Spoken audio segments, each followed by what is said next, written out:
আচ্ছা, আপনি কি এখানেই থাকেন? আপনি কি থানা থেকে আসছেন? না না, লকআপ থেকে। এটা কি গোপীবল্লভপুর? এটা গোপীবল্লভপুর হতে যাবে কেন? আপনাকে না আমার বাবার মতন দেখতে। এইখান থেকে গোপীবল্লভপুর যাওয়ার রাস্তাটা কোনটা? বাবার মতন? আমার ছেলেটা একটা বদমাস, বেজাতার মেয়েকে বিয়ে করেছে। আমি বাড়িতে ঢুকতে দিইনি, আমার নামে থানায় ডায়েরি করেছে। তোমার বাড়ি কোথায় বলতে পারি, যাবে?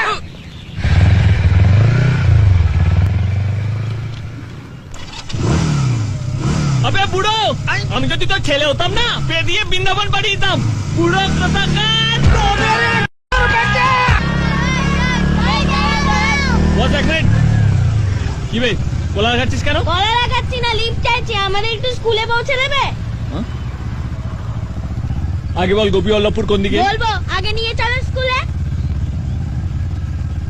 ওঠ, গিয়ে ওদিকে যা। বস,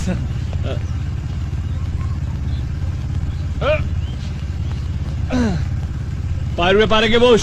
বলতে হবে না, আমরা এরকম করেই যাই, তুমি ঠিক করে চালাও।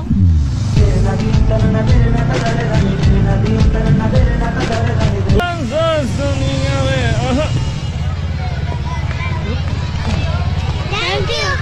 আবে ওই, এদিকে এদিকে।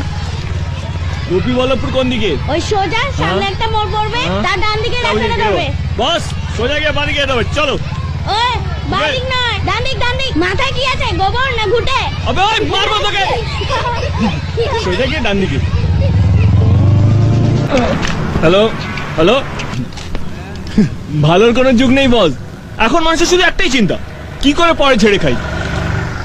একটা সময় ছিল বস, দেশে যখন খাবার ছিল না, থাকার জায়গা ছিল না।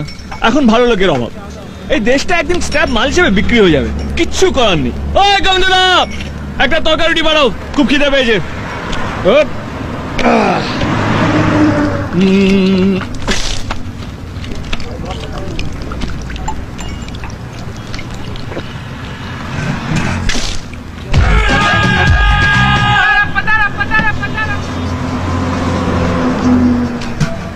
আমার বাইকটা বিক্রি করলে এর চেয়ে বেশি কিছু পাবে না। আমার সঙ্গে এতটা আসার জন্য ধন্যবাদ।